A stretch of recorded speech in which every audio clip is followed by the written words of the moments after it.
ഞങ്ങൾ തമ്മിൽ നടന്ന വിവാഹം വലിയൊരു തെറ്റായിട്ടാ മഹിമ കാണുന്നേ.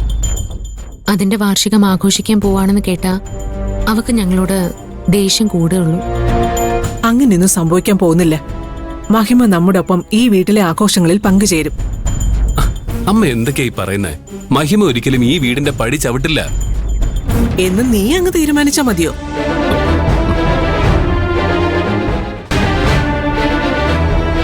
ഞാൻ അമ്പലത്തിൽ നിന്ന് വരുമ്പോ ഗൗരിയെ കണ്ടിരുന്നു.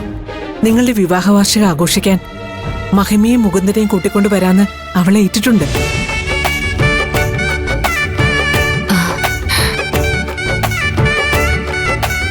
ഗൗരി പറഞ്ഞതുപോലെ ചെയ്യൂന്ന് നിങ്ങൾക്കറിയാലോ. ഇനി വിവാഹ വാർഷികം ആഘോഷിക്കുന്നതിൽ നിങ്ങൾക്ക് ബുദ്ധിമുട്ടൊന്നുമില്ലല്ലോ? ഇല്ലമ്മേ.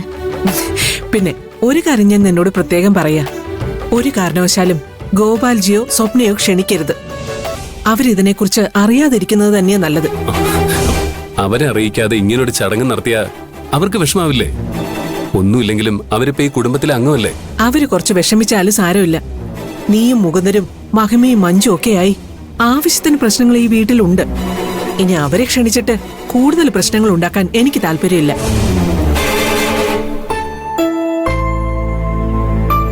മോളെ, ഈ ആഘോഷത്തിലൂടെ മോളും മഹിമയും തമ്മിലുള്ള എല്ലാ പ്രശ്നങ്ങളും തീർന്നെന്ന എന്റെ ആഗ്രഹം. താങ്ക് യു അമ്മേ. നീ സന്തോഷമായിരുന്നാലേ കുഞ്ഞിനും ആരോഗ്യം ഉണ്ടാവും. മുകുന്ദനും മഹിമയായുള്ള എല്ലാ പ്രശ്നങ്ങളും അവസാനിപ്പിക്കാനുള്ള അവസരമായത്. ഇത് നിങ്ങൾക്ക് ഞാൻ തരുന്ന വിവാഹ വാർഷിക സമ്മാനമായിട്ട് കണക്കാക്കിയാൽ മതി. ഇപ്പൊ സന്തോഷായില്ലേ?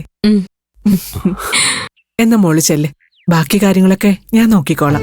ശരി അമ്മ. ശരി. അമ്മ, ഞാനൊന്ന് ഫ്രഷ് ആയിട്ട് വരാം.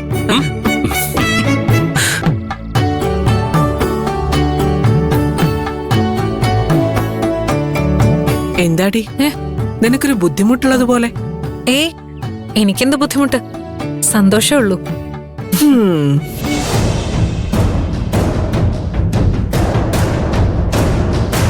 എന്നെ തോൽപ്പിക്കാന്ന സ്വപ്നം കാണുകയാണോ?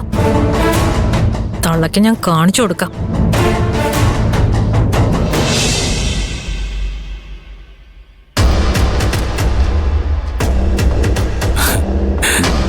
കൊള്ളാം.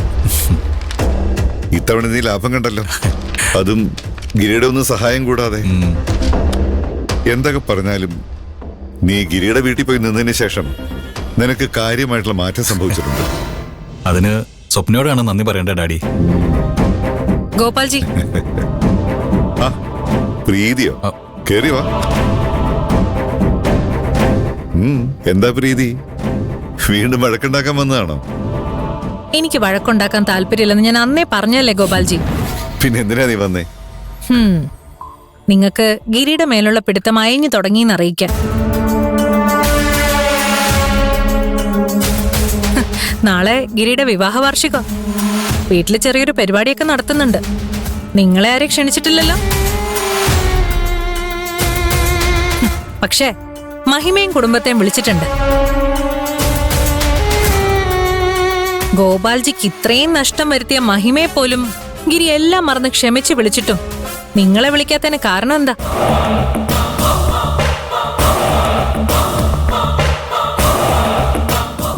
എനിക്ക് തോന്നതേ മഞ്ജു നിങ്ങളെയൊന്നും വിളിക്കണ്ടെന്ന് ആവശ്യപ്പെട്ട് കാണും.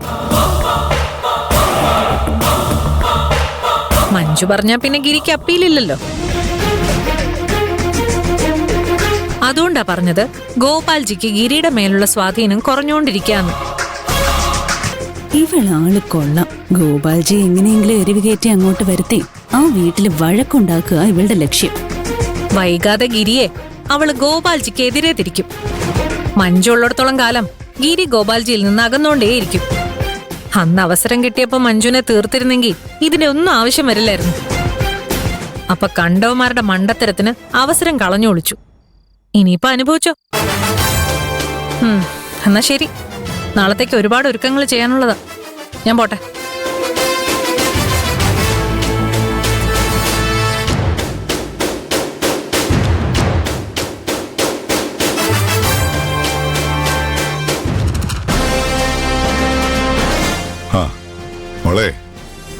വന്നിരുന്നു. അവള് പറഞ്ഞതെല്ലാം ഞാൻ കേട്ടച്ചാ. നമ്മളെ ഒന്ന് അറിയിക്കുക പോലും ചെയ്യാതെ ഗിരി വീട്ടിൽ ചടങ്ങ് നടത്തുക, അതും ആ മഹിമയെ ക്ഷണിച്ചിട്ട്. ഞാൻ പറഞ്ഞപ്പോ നിങ്ങൾ ആരും വിശ്വസിച്ചില്ലല്ലോ. മഹിമയ്ക്കും മഞ്ജുവിനും വേണ്ടി ഗിരിയേട്ടൻ നമ്മൾ ഒറ്റിക്കൊടുക്കാൻ തുടങ്ങിയിട്ട് കാലം കുറയായി. നമ്മളെ ഒന്നും ഗിരിയേട്ടൻ കുടുംബമായിട്ട് കണക്കാക്കുന്ന പോലുമില്ല. നാളെ എന്തായാലും നമ്മളും ആ ചടങ്ങിന് പോണം. വിളിക്കാത്ത പരിപാടിക്ക് പോയി നാണം കിടേണ്ട കാര്യമുണ്ടോ ഡാഡി? നമ്മളവിടെ പോയാലേ എന്തായാലും മഞ്ജു പ്രശ്നം ഉണ്ടാക്കും. നമ്മളോട് ഇറങ്ങി പോകാൻ പറയും. അപ്പോ ഗിരിയുടെ നിലപാടെന്താന്നറിയാലോ. അത് ശരിയാച്ച. പിന്നെ ആ വീട്ടിൽ നിന്ന് ഇറങ്ങിപ്പോവാനൊന്നും ആർക്കും പറയാൻ പറ്റില്ല. ഞാനും അമ്മയുടെ മോളല്ലേ. എനിക്കും എന്റെ കുടുംബത്തിനും അവിടെ കയറി ചെല്ലാനുള്ള അധികാരമുണ്ട്. നമുക്ക് ധൈര്യമായിട്ട് പോയിട്ട് വരാച്ചാ.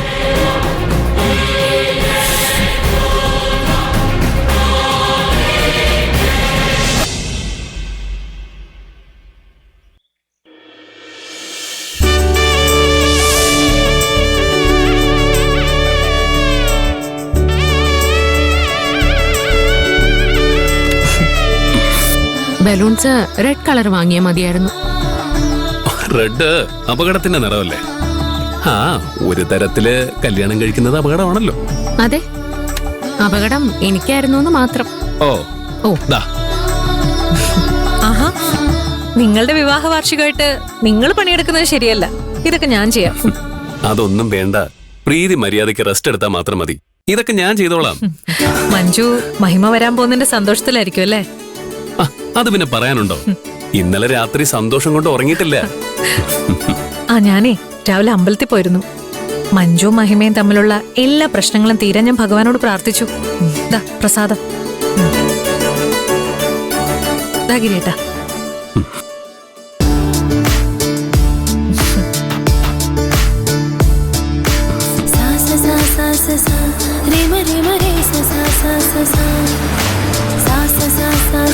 മുകുന്ദനും മഹിമയും വന്നു തോന്നുന്നു. അമ്മേ